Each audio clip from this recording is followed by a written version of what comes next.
Day 2 of Waffle Week. Of course, you know we're talking about American waffles today, but there's a twist.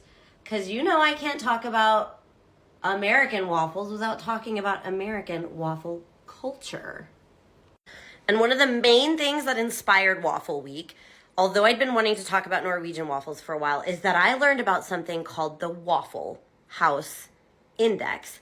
And I had to tell people about this. Now, you know that I love examples or microcosms of things that represent American culture the best. For example, I did a video on some iron pills I got in America, and I've done other videos where I'm like, this represents what America is. I've never seen a better example than the Wafflehouse Index.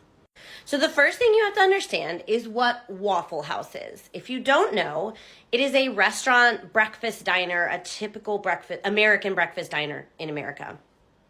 It's not super nice. Some would call it very not nice.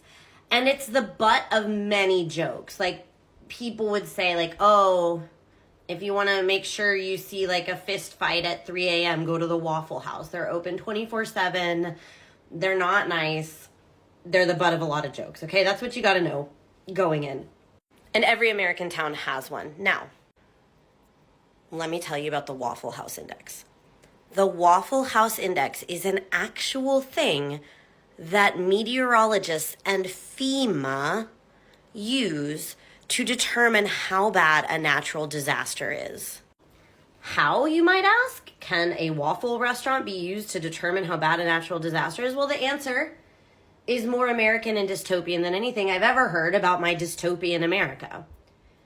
Here we go. Meteorologists can look at a map of whether waffle houses are open or closed. And if the waffle houses are closed, as in if those managers let their poor employees go home during a hurricane, they know that the natural disaster is next level bad. I know this sounds like just a silly thing people talk about, so I looked it up, and it is true.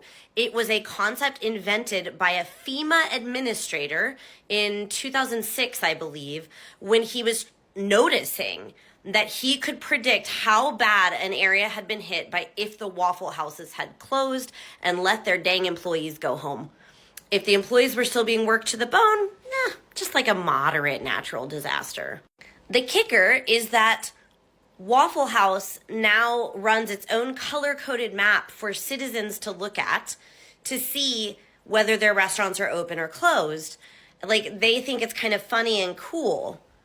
I think it's kind of despicable that you make these people work in these conditions. And of course, it came out of profit. Because basically there was a hurricane one time and the Waffle House Corporation noticed that their profits went through the roof because they were the only business that stayed open. And so they basically developed an initiative where they never ever close, even during natural disasters. And if they do, according to even FEMA, you know it's bad.